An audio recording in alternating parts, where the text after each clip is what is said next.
তোমরা আশা করি খুব ভালো আছো আর আমিও ভালো আছি। তো চলো আজকে আবার নতুন সকালে তোমাদের জন্য আবার নতুন ব্লগ নিয়ে চলে এসেছি। তো এই যে সকাল সকাল ঘুম থেকে উঠে আগে চাটা খেয়ে নিলাম। আর যে ডাইনিং টেবিলটা দেখছো সেটা নতুন কিনে এনেছে, তোমাদেরকে কিন্তু দেখানো হয়নি। আর ঘরের এই টেবিলটাও নতুন নিয়ে এসেছে। তো এই যে এখন কাজটা শুরু করে দিচ্ছি। ঝাড়টা দেওয়া হয়ে গেছে, এখন ঘরের সামনেটা জল ছিটিয়ে দিচ্ছি। তো ফার্নিচার দুটো না কালকে এনেছে, আসলে কালকে কোনো আমি ভিডিও করিনি, যার জন্য তোমাদেরকে কিন্তু আমি দেখাতে পারিনি। তো আমি সব ফার্নিচারগুলো সেটিং করে রেখে দিয়েছে, তো এখন তোমাদের সাথে শেয়ার করে দিলাম। আসলে সংসারে টুকিটাকি জিনিস কিনে আনলে না সত্যিই খুব ভালো লাগে, আর মনটাও ভালো লাগে, আর নতুন নতুনভাবে সাজিয়ে রাখতে সবারই ভালো লাগে। তো ডাইনিং টেবিলটার খুব দরকার ছিল, যার জন্য কিন্তু আরও কিনে আনা। যদিও আমি জানতাম না, আমার বর নিজেই গিয়ে কিনে নিয়ে চলে এসেছে, তারপরে কিন্তু আমাকে বলেছে। কারণ এটা মানে বলতে গেলে এটা আমার কাছে একটা সারপ্রাইজের মতো হয়ে গেছে। আর ঘরে নতুন ফার্নিচার আসলে সত্যিই খুব ভালো লাগে। মানে সাধ্য সামর্থ্যের মধ্যে ছোটোখাটো জিনিস কিনে সংসারটাকে সাজাতে কিন্তু খুব ভালো লাগে। বেশি কিছু কেনার ক্ষমতা নেই, কিন্তু অল্পের মধ্যেই যতটুকু পারি ব্যাস এটা দিয়েই সংসারটাকে সাজিয়ে নেওয়ার চেষ্টা করি। আর যে ঘরের যেই টেবিলটা সেটা কিন্তু ওর কাজের প্রয়োজনের জন্য, কারণ ওর একটা টেবিল দরকার ছিল, তো সেজন্য ও নিয়ে এসেছে। তো জিনিস দুটো আমার খুব পছন্দ হয়েছে, তোমাদের কেমন হয়েছে অবশ্যই জানাবে। যদিও এর পরের ব্লগে সব কিছুই কিন্তু তোমরা রোজ দিনই দেখতে পাবে। তো চলো ওইদিকে সামনে ঘরের সামনে জল টল দিয়ে এদিকে ফুল গাছগুলোতেও জল দিয়ে নিলাম, কারণ প্রচুর পরিমাণে রোদ পড়ছে, যার জন্য ফুল গাছে কিন্তু রোজ দিনের জন্য জল দিতে হচ্ছে। তো আমি এক বালতি জল এনেছিলাম, সামনেটা জল ছিটিয়ে ফুল গাছগুলোতে জল দিয়েও দিয়েছি, আর বাদবাকি জলটুকু ছিটিয়ে ফেলে দিলাম। তো চলো, আর বাইরে কিন্তু খুব সুন্দর হাওয়া দিচ্ছে। তো এরপরে এসে যে ঘরের বিছানাটাও খুব সুন্দর করে গুছিয়ে নিয়েছি, আর এদিকটাও গুছিয়ে নিয়েছি। আর যেহেতু ওই পাশে ওর বাবা ছিল, তো সেই জন্য আর ওই পাশের ভিডিওটা করতে পারিনি, টেবিলে ওর বাবা কাজ করছিল। তো চলো, ঘরদোর গোছানো হয়ে গেছে, আর ছেলে এদিকে টিভি দেখছিল, আর আমি ভাবলাম এবার ঘরটাও মুছে নিই। ঘরটা মুছে নিলেই ঘরটা একটু ঠান্ডা ঠান্ডা থাকবে, আর বাইরে তো খুব সুন্দর হাওয়া দিচ্ছে। তো চলো, এগুলো তো রোজ দিনের সকালের ডিউটি, ঝাড় দেওয়া, ঘর মোছা, বাসন মাজা, বলতে গেলে এগুলো সংসারের ডিউটি। প্রত্যেকটা মেয়ে এগুলো কিন্তু সকালবেলায় ঘুম থেকে উঠেই করে থাকে। আর এগুলো করতে কোনো আলতি নেই, কারণ এগুলো সত্যিই রোজ দিন করতে হয়। কারণ নিজের ঘর বাড়ি পরিষ্কার করতে গেলে তো এগুলো করতেই হবে, নিজেকে একটু কষ্ট করতেই হবে। তো এই যে এদিকের ঘরটাও মুছে নিলাম, ঘরদোরটা মুছে নিয়েই বাদবাকি কাজ শুরু করে দেব। তো চলো, সাথে এই যে বাইরেটাও মুছে নিচ্ছি, বাইরেটাও মুছে টুছে নিয়ে আমি এখন পুরো কি বলো তো, আমি একদম সামনের গেট থেকে শুরু করে আমি সব ঘরদোর সব মুছে টুছে আমি কিন্তু সব গেটগুলো লাগিয়ে রেখে দিয়েছি, কারণ রোদের প্রচুর পরিমাণে আলো আসছে, রোদের ছটায় থাকা যাচ্ছিল না। তো তারপরে দেখো কিছু জামা কাপড় ছিল, সেগুলো কেচে মেলে দিয়েছি, কারণ ছাদে দাঁড়ানোর মতো পরিস্থিতি নেই, এত পরিমাণে রোদ উঠেছে, আর খুবই গরম, যেটা সহ্য করার বাইরে হয়ে যাচ্ছে। তো তারপরে ও বাজারে গেছিলো, বাজার থেকে টুকিটাকি কিছু সবজি নিয়ে এসেছিল, আর এখন সবজিগুলো ঢেলে নেব। কি কি নিয়ে এসেছে দেখি। তো এই যে এদিকে আলু, শসা, করলা, লঙ্কা, শাক, মানে যা যা প্রয়োজন ছিল সেগুলোই নিয়ে এসেছে। আর এদিকে দেখো ছেলের জন্য আমি প্রেসারে একটু ভাত বসিয়েছি, আর হাঁড়িতে ভাত বসিয়েছি আমাদের জন্য, আর ওর ছেলের জন্য ডিম সিদ্ধটা বসিয়ে দিয়েছি। তো তারপরে ছেলের জন্য ভাতটাও বেড়ে নিয়েছি, আর ডিম সিদ্ধটা এখন নিয়ে ব্যাস ওকে খাইয়ে দাইয়ে দিয়ে চলে আসবো। তো খাইয়ে দাইয়ে এসেই ব্যাস এদিকে আমাদের ভাতটাও ফুটছে, আর এদিকে আলু ভাজাটা করে নিচ্ছিলাম, কারণ ওর বাবা বললো একটু রুটি খাবে, তো আলু ভাজা দিয়ে ওকে রুটিটাও কিন্তু দিয়ে দেব। তো তার মাঝেই কিন্তু এদিকে জিমির অনলাইন থেকে কিছু জিনিস আসলো। আসলে ওর জন্য কিছু বিস্কুট আর ওর টিস্যু পেপার অর্ডার দেওয়া হয়েছিল, তো সেগুলোই এখন আসলো। তো সেই প্যাকিংগুলো এখন খুলে দেখা হচ্ছে কেমন কি। তো এই যে জিমির কেনাকাটা সব, না ওকে বড় করতে গেলে ওর জন্য অনেক কিছু প্রয়োজন হচ্ছে এখন।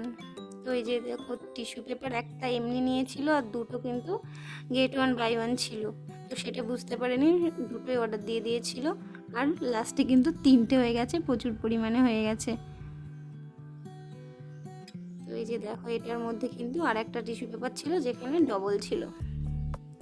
তো চলো এগুলো সবই রেখে দিলে আস্তে আস্তে কাজে লেগে যাবে, নষ্ট তো হবে না, এগুলো সবই কাজে লেগে যাবে। আর ওকে এখনও বিস্কুট খাওয়াইনি, এই প্রথম আজকে কিন্তু ওকে বিস্কুট দেওয়া হবে। জানি না ও খেতে পারবে কিনা, কারণ ওর হালকা হালকা দাঁত বেরিয়েছে, অতটাও বড় বড় দাঁত হয়নি। এখন ভাবে মানে হাত পড়লে কামড়াচ্ছে না ঠিকই, কিন্তু দাঁতগুলো যেন সুরসুর করছে। তো তারপরে ওগুলো গুছিয়ে রেখে এসে এদিকে জলটাও পুড়ে নিয়ে টেবিলে সাজিয়ে রেখে দিলাম আর ফ্রিজেও তুলে নেব। তো তারপরে যে ওর বাবাকেও খাবারটা দিয়ে দিচ্ছি, রুটি আর আলু পেঁয়াজ ভাজা। তো ও এখন খেয়ে নেবে, যেহেতু ও ভাত টাত কোনো কিছু খাবে না। তো তারপরে দেখো দুপুরে রান্নাটাও বসিয়ে দিয়েছি। এদিকে ডাল করব, আর এই যে একটু করলা দিয়ে আর ডাঁটা দিয়ে একটু তিতো তরকারি করব, আর এই যে শাক করছি। তো রান্না বান্না হয়ে গেলে বেঁচে যায়, কারণ প্রচণ্ড পরিমাণে গরম, যেটা গ্যাসের সামনে দাঁড়ানো সম্ভব হচ্ছে না। তো এদিকে রান্না হয়ে গেছে, এদিকে আলু ভাজা একটু আছে, আর এই যে রসা তরকারি তেতোটা, আর কালকের মাছ ছিল বের করে রেখেছি, আর ডাল আর শাক। তো ব্যাস এই হচ্ছে আজকের মতো রান্না। আর রান্নাঘর পরিষ্কার করা হয়ে গেছে। আর এইদিকে দেখো জিমি সোনার মজা দেখো, আমি রান্নাঘরে এসেছি দেখে ও আমার পিছন পিছন চলে এসেছে, কারণ ওর খিদে পেয়েছে, খাবার খুঁজে বেড়াচ্ছে। তো চলো সব কাজ কমপ্লিট যখন, এখন স্নান করে চলে আসি। তো স্নান টান করে এসে এই যে খাবার নিয়ে বসে গেছি, এখন খাওয়া দাওয়া হলেই কিন্তু হয়ে যাবে। আর ছেলে এদিকে খেয়ে নিয়েছে আর খাবার নষ্টও করেছে, সাথে কিন্তু আমার বরের আগেই খাওয়া হয়ে গেছে। তো খাওয়া দাওয়া শেষ করেই চলে আসলাম বিকেলে ছাদে ঘোরাঘুরি করতে, কারণ এটা আমার রোজ দিনের ডিউটি। তো আসলে মানে বিকেল টাইমটা ছাদে আসতে ভালো লাগে, সকাল বিকেল আমি দুই বেলা করেই কিন্তু ছাদে ঘুরে বেড়াই। আর মাঝে তো দুপুরে প্রচুর পরিমাণে রোদ থাকে, যার জন্য কিন্তু ছাদে দাঁড়ানোই সম্ভব হয় না। এই যে কৃষ্ণচূড়া গাছের ফুলগুলো সত্যিই খুব ভালো লাগে, একদম লাল টকটকে ফুল, সাথে কিন্তু বিকেলে লাল সূর্যটা অস্ত যাচ্ছে, তো দেখতে খুব সুন্দর লাগে। তো চলো আমি এখন বাইরের ওয়েদারটা দেখতে থাকি, পরিবেশটা, আর তোমরা আমার এই ভিডিওটা দেখতে থাকো। তো কেমন হচ্ছে অবশ্যই লাইক কমেন্ট করে জানাবে কিন্তু। তো এইদিকে দেখো এই ফুল গাছগুলো দেখতে আসলাম, কারণ এই ফুল গাছগুলো অনেক ফুল ফুটেছে। কাগজ ফুলের গাছটাকে তো দেখতে খুবই সুন্দর লাগছে, পুরো ফুলে ভর্তি হয়ে গেছে, অনেক ফুল ফুটেছে। আর সত্যিই খুব ভালো লাগছিল দেখতে, ছাদটাকে দেখতে সুন্দর লাগে এই গাছে যখন ফুলগুলো ফোটে। তো তারপরে দেখো ছেলে চলে এসেছে, এসে ও কাগজ নিয়ে কাঁচি নিয়ে কাটাকুটি করছে, মানে ও একটা ফোনের ছবি এঁকে সেটাকে কাটিং করছে। তো এইদিকে খেলা করছে আর আমিও ঘুরে বেড়াচ্ছি। তো চলো ঘরে চলে এসেছি, এসে এই যে কিছু জামা কাপড় ছিল, মানে দুপুরে তুলে নিয়ে এসে রেখে দিয়েছিলাম, প্রচণ্ড রোদ পড়েছিল, যার জন্য এখন ভাঁজ করে নেব। তো এই যে বসে গেলাম জামা কাপড় ভাঁজ করতে, মানে এগুলো রোজ দিনের ডিউটি থাকে, কাচা কুচি জামা কাপড় ভাঁজ করা, সব জিনিস গুছিয়ে রাখা, যতটা পারি গরমের মধ্যে ততটা মানে করার চেষ্টা করি। তো চলো জামা কাপড় ভাঁজ করতে করতে আগের দিনের ভিডিওর কিছু কমেন্টস তোমাদের সাথে শেয়ার করে নিই। ছোট্ট পরিবার থেকে দিদিভাই তুমি বলেছো খুব ভালো লাগলো ভিডিওটা, দিদিভাই তুমি মানে আমারও খুব ভালো লাগলো যে তুমি কমেন্ট করেছো। তো চলো তারপরে খালেদা তালুকদার, দিদিভাই বলেছো অসাধারণ। তো দিদিভাই তোমাকে অনেক অনেক ভালোবাসা আমার নতুন পরিবারে এসে আমাকে কমেন্ট করার জন্য আর আমার ব্লগটা দেখার জন্য। আর সুমনা দিদিভাই তুমি কমেন্ট করেছো খুব ভালো লাগলো বোন, ব্লগটা খুব সুন্দর, এভাবে এগিয়ে যাও। তো দিদিভাই তোমরা পাশে থাকলে আমি আস্তে আস্তে এভাবেই কিন্তু এগিয়ে যাওয়ার চেষ্টা করছি।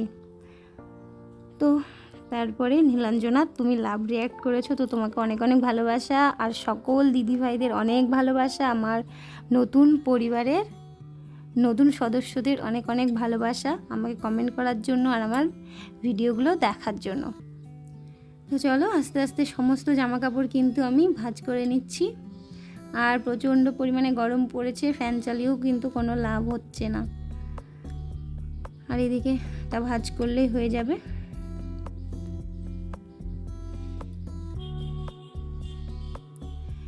তো জিনিসপত্র ভাঁজ টাজ করে তো আমি গুছিয়ে যেটা যেখানে রাখা সেটা কিন্তু আমি সেখানে রেখে দেব, রেখেই কিন্তু এবার কিন্তু বিকেল হয়ে এসেছে, যেহেতু বিকেল হয়ে গেছে প্রায় সন্ধ্যার দিক।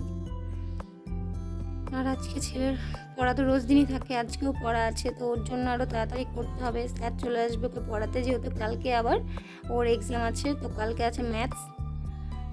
তো এই যে তারপরে এই যে দুজনে মিলে সন্ধ্যা লেগে গেছে, অথচ দুজনে খেলতে চলে এসেছে ছাদে।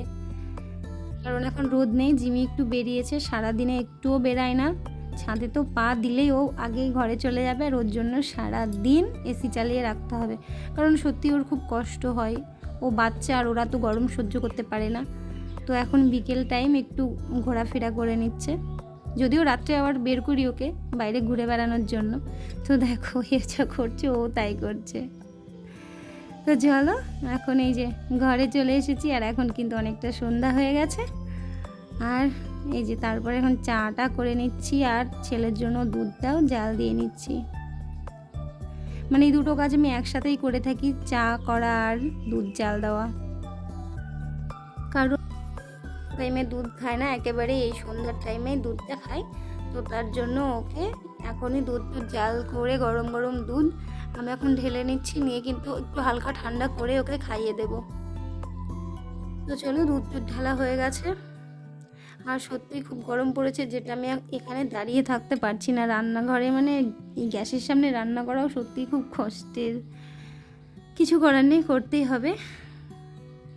তো তারপরে যে চাগুলোও আমি ঢেলে নিচ্ছি, চাটা ঢেলে একেবারে সবাইকে দিয়ে দেবো, ছেলেকেও দুধটা খাইয়ে দেব। তো জানি না এই গরমের কষ্ট কবে দূর হবে, হলে একটু বেঁচে যায়, মানে একটু দুদিনের জন্য আবার যদি একটু বৃষ্টি হয় তাহলে খুব ভালো হয়, সবার জন্যই আশা করি খুব ভালো হয়, কারণ সত্যিই খুব গরম পড়েছে। তো চলো এখন চাটা দিয়ে চলে আসি। তো এই যে চাটা টেবিলে দিয়ে দিলাম, আর চাটা খাওয়ার পরে কিন্তু আমি এদিকে ছেলের জন্য ঘরটাও রেডি করে দিয়েছি, যেহেতু ওকে পড়াতে আসবে। আর এদিকে জিমি সোনারও খিদে পেয়েছিল, তো ওকে যে ওর খাবারটাও দিয়ে দিলাম, মানে সন্ধ্যাবেলায় সবার ডিউটি, সবাইকে খাওয়ানো, ছেলেকে খাওয়ানো, চা দেওয়া, জিমিকে খাওয়ানো, এগুলো পুরো একটা ডিউটি। মানে যখন খাবারের টাইম আসবে তখন সবসময় কিন্তু এই টাইমটাই আসে, কারণ সবার একসাথেই খাওয়া পায়, মানে খাওয়া লাগে। তো জিমি সোনার খাওয়া খেতে থাক। তো চলো আজকের মতো ব্লগটা আমি এখানেই শেষ করছি, যদি কিছু ভালো লাগে অবশ্যই লাইক, কমেন্ট ও সাবস্ক্রাইব করে দেবে। টাটা, সবাই ভালো থেকো, সুস্থ থেকো, ফিরছি কালকে নতুন ব্লগে।